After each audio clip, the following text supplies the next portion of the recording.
Salut à toi et bienvenue sur la chaîne de Région et Terroir. Aujourd'hui, je suis toujours dans le bas Intiamont, en Gruyère, dans le canton de Fribourg, plus exactement en alpage, à une hauteur de 1310 mètres. J'ai envie de te présenter une personne dont le parcours professionnel est atypique. Il s'appelle Valentin Paquier et au travers de son parcours professionnel, qui est passé de cuisinier à écrivain et en passant par garde-génisse. Comme tu peux te rendre compte, c'est pas quelque chose d'anodin.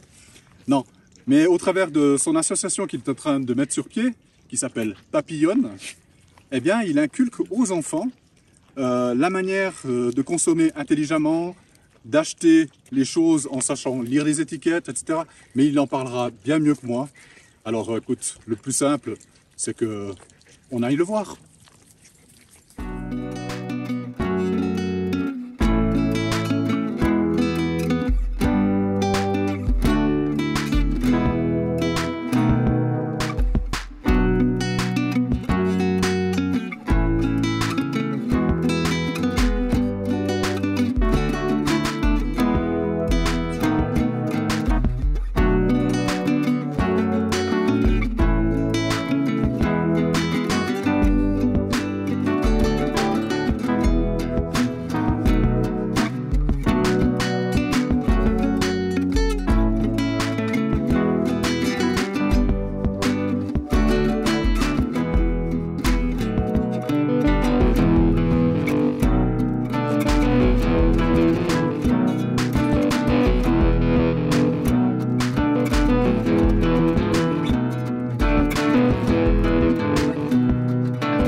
Salut flic. Salut Valentin, ça va? Ça va toi? Oui, Tranquillement. c'est gentil, merci.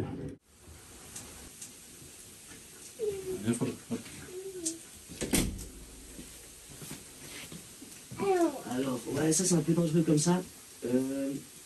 Comment on peut faire?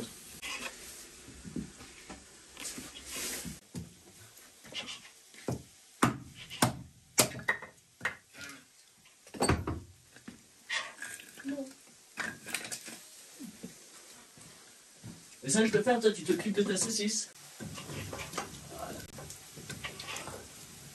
Booster un peu le feu.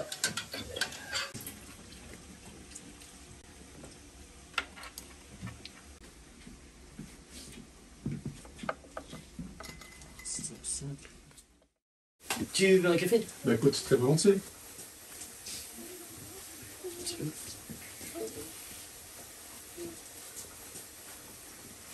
Merci. Crème, sucre. C'est bon du sucre. C'est C'est la petite boîte C'est de gentil, c'est gentil.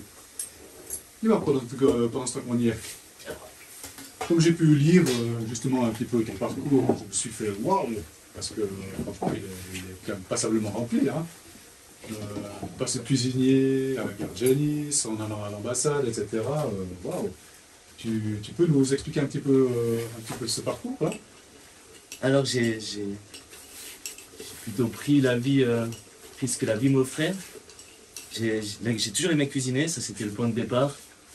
J'ai fait un apprentissage de cuisinier et depuis là ben, j'ai voyagé, j'ai vécu en caravane aussi, un peu comme toi. Ah, ok. Et puis je me suis laissé porter par le vent. J'ai fini en Russie comme ça. Et là-bas j'ai trouvé une femme russe incroyable, on a fait des petits enfants russes.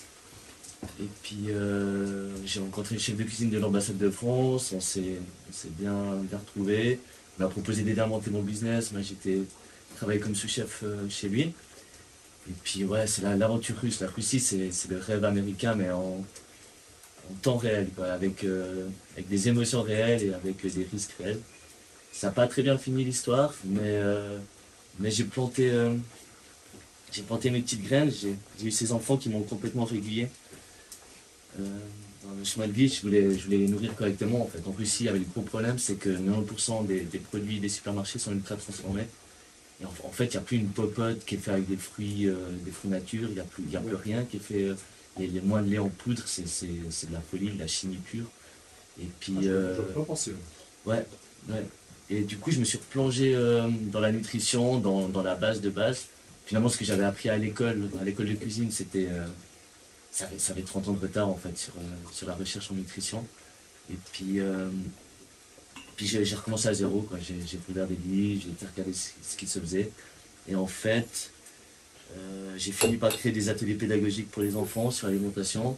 J'ai dû trouver des nouvelles, j'ai dû trouver de l'information de qualité. Et puis j'ai écrit un livre finalement sur l'alimentation où toute cette information, ça m'a semblé vital pour tout le monde. Et je devais donner cette information aux gens. Et voilà, il y a ce livre là-haut, Dictionnaire de la survie alimentaire.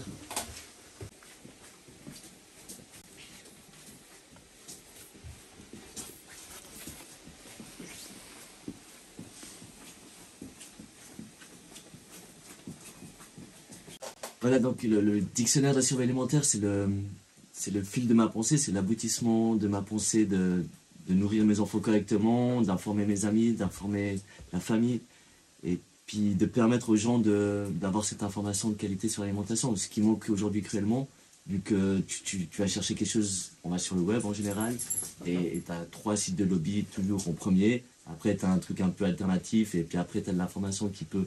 Mais les 3 quarts des gens s'arrêtent sur le premier site, sur la première info venue, et on les nourrit comme ça.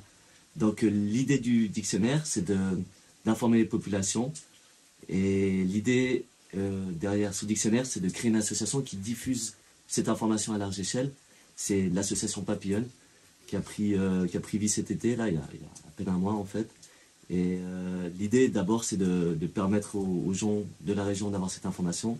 On travaille sur un site à côté, on est en train de faire des traductions de l'autre, et d'ici une année ou deux, ce savoir sera diffusé à large échelle partout dans le monde, en utilisant des influenceurs, en utilisant des médias et en soulevant l'opinion publique.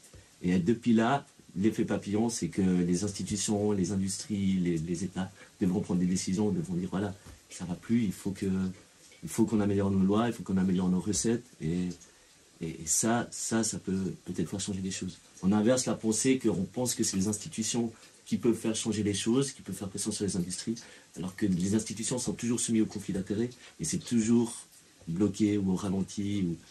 Donc là, on compte sur le consommateur qui fait pression sur les industries, sur l'État, et c'est ça le réel effet papillon. C'est de partir du bas, de la racine, et puis de faire fleurir cette idée.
Alors là, tu prépares le feu pour... Là, c'est le feu pour la courge farcie avec son poulet rôti. Alors d'habitude, la courge, ça fait le plat du jour. C'est notre sanglier maison en fait. On a retourné un petit tas de fumier là-bas. On a planté des graines et puis on a des courges. Voilà, alors la courge farcie, c'est l'histoire du chalet. C'est pour faire la fête. Aujourd'hui, c'est le jour où on abat les poules, où on dit adieu au chalet. On remercie tout le monde, on remercie le lieu et on va commémorer, c'est une journée de commémoration avec la nature.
D'après ce que je vois, toute la famille est bien impliquée. Ah ouais, c'est une histoire de famille, la nourriture. C'est la vie de chalet, en fait c'est un acte de foi permanent où tu invites tes enfants, t'invites ta famille à se nourrir, à faire partie de la vie simplement. Lief, tu viens nettoyer celle-là? Tu lui donnes un petit coup de patte là? Là? Ouais.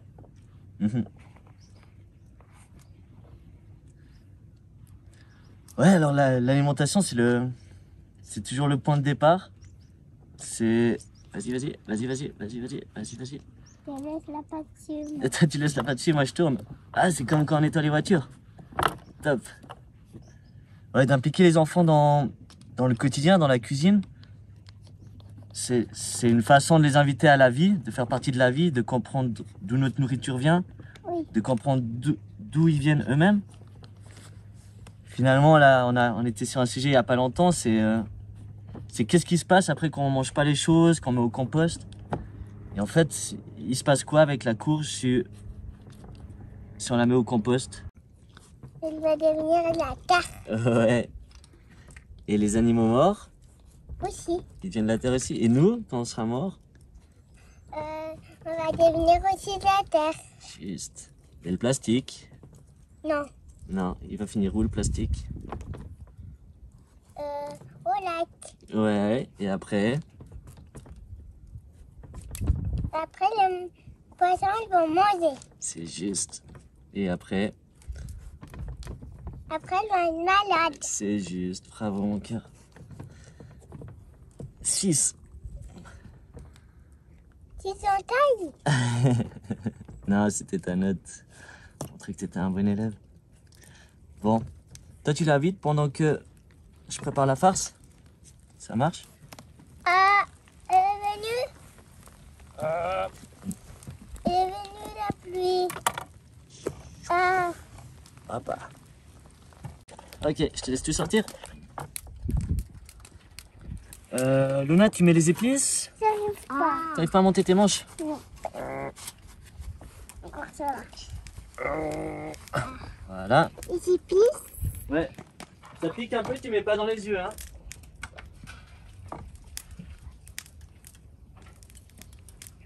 Non, un peu partout. Un peu partout. Luna, tu mets l'huile, tu frottes bien. On va lui mettre une pomme, un citron, puis un oignon dedans. Sur le poulet, d'accord? Mhm. Ça peut.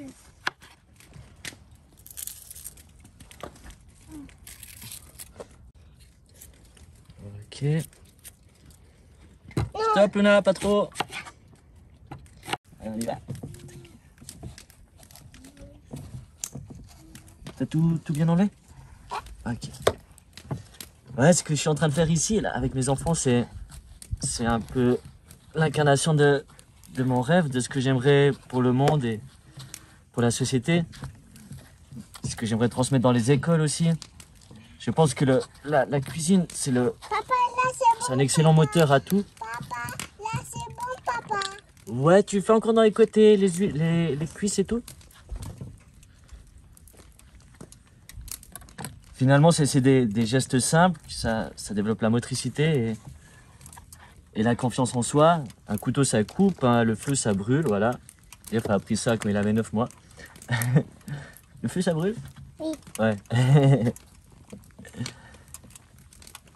Ouais, là, j'ai l'impression en tout cas d'être en phase quand je vois mes petits bonhommes qui cuisinent comme ça, qui ont du plaisir, qui ont du plaisir à manger.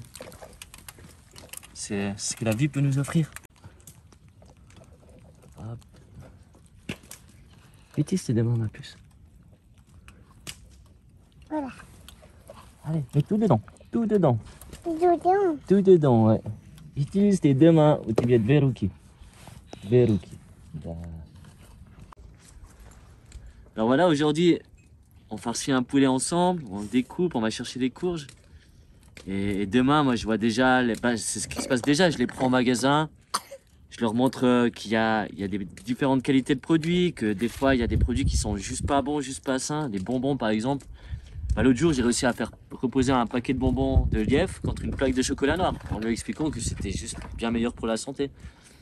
Donc ça, j'envisage que des enfants de 2 ans, à Luna, je lui fais sentir un melon et je lui demande s'il est bon, s'il faut qu'on l'achète. À Lièvre, je lui fais reposer un paquet de bonbons. Bah, je pense que d'ici une année ou deux, bah, il va faire le jardin lui-même. Et puis bientôt, c'est lui qui va expliquer aux copains que bah, non, il ne faut pas acheter ce produit-là parce qu'il y a plein de cochonneries dedans et puis qu'on va être malade et qu'on n'aura pas d'énergie si on mange ça. Voilà. Tu me donnes la ficelle, Lièvre? On va le brider. Et ça, c'est quelque chose que tu irais ou tu as déjà pris les devants pour aller vers les écoles Alors, ou les institutions. Alors à travers l'atelier pédagogique que je montais avec, c'est au village Lapé à Bro. C'était un premier pas vers ça, exactement. L'idée c'est qu'on amène des classes là-dedans, c'est comme des machines où les jeunes ils passent, ils expérimentent et ils voient en fait. Voilà, dans le cadre de l'atelier alimentation, on a créé un faux magasin avec des faux produits, mais des faux vrais produits. Et les jeunes doivent choisir des aliments. Ils doivent choisir ce qui paraît sain pour eux et la planète. Et après, ils vont les scanner et ils obtiennent une note de leurs produits.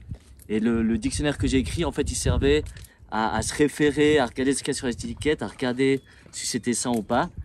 Et voilà, ça c'était un premier pas vers les jeunes, comment leur enseigner à travers le jeu qu'il y a quelque chose derrière les produits. Papa, Quand ce sera cuit. Quand ce sera cuit. pourquoi?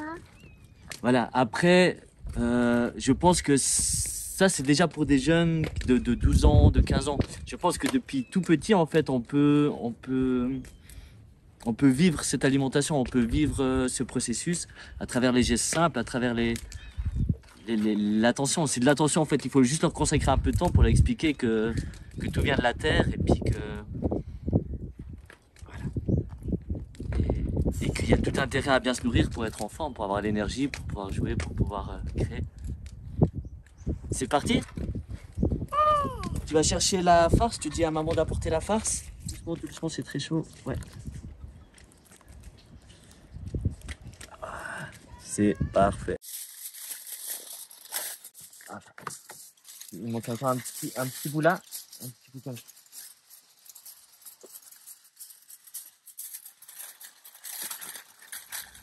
Alors c'était une grande découverte, cette histoire de four nature. Juste un peu ouvert et puis mettre des aliments dedans. Et ça, c'est des techniques en fait qu'on emploie en Amérique du Sud. Mais c'est qu'en fait, si c'est pas sec, ça brûle pas. On a un bout de bois qui crame parce qu'il est sec, mais la courge, elle va pas brûler. Elle va cuire gentiment, ça va fait cramer autour, mais le reste, il sera délicieux avec ce petit goût de fumée. Ouais, ça c'était la grande découverte du chalet. Gastronomie de chalet. Ok, c'est parti. Bon, aujourd'hui, c'est une journée particulière. Ouais, c'est la journée où on va tuer les poules. C'est la journée où on dit un peu adieu au chalet. C'est le rythme de la vie. Elles ont fait la saison avec nous, on les a récupérées. Elles étaient déjà vieilles, c'était des vieilles pondeuses. On leur a offert une seconde vie. Et là, on va descendre. Le chalet devient hostile et puis on ne peut pas rester là. On ne peut pas garder les poules, donc on va devoir les tuer. Ça va faire des poules au pot.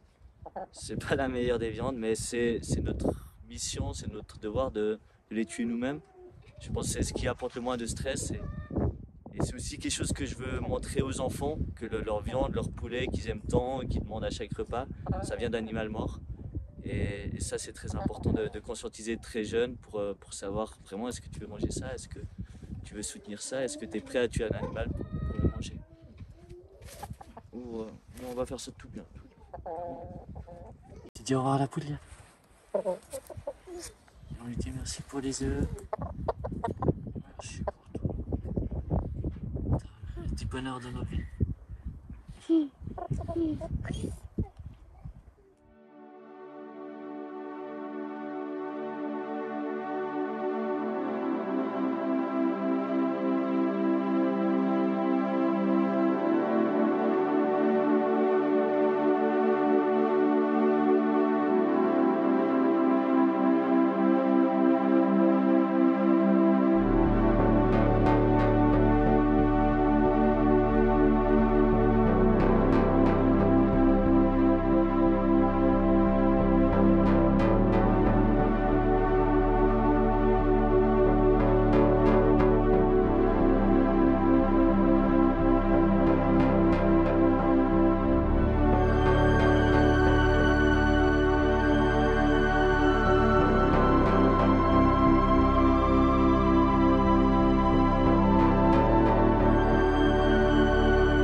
Elle est belle. Ok. On y va. Hop, je la prends la fond direct. Tu comptes? 1, 2, 3, 4, 5, 6, 7, 8, 9, 10. Attention. On refait. 1, 2, 3, 4, 5, 6, 7, 8, 9, 10. Hop là. Tu fais la prochaine? Ouais. Vas-y. Allez.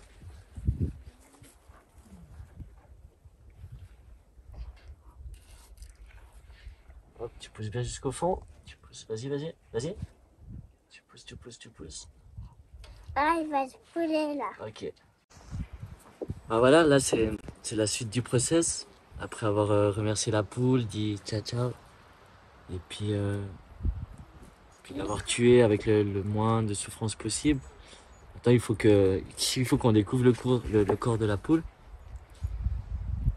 Et bah, c'est à ce moment-là en fait qu'on fait le lien, qu'on réalise ouais, bah, c'est la même poule qu'on a dans l'assiette, les cuisses, les ailes et tout. Et là on a ce rapport direct avec la nature. Ouais. Alors voilà, comme tu as pu le remarquer pendant cette journée, j'essaie d'appliquer au quotidien ma philosophie de vie, cette culture alimentaire auprès des enfants, dans la famille. Maintenant, je suis de retour sur le plancher des vaches. C'est un peu plus compliqué à mettre en place, il faut consacrer plus d'attention. Mais c'est surtout plus de temps que j'ai pour consacrer à Papillon. Alors là, je suis au stade où je dois rencontrer des personnalités du monde éducatif, je dois rencontrer des éducateurs, des professeurs.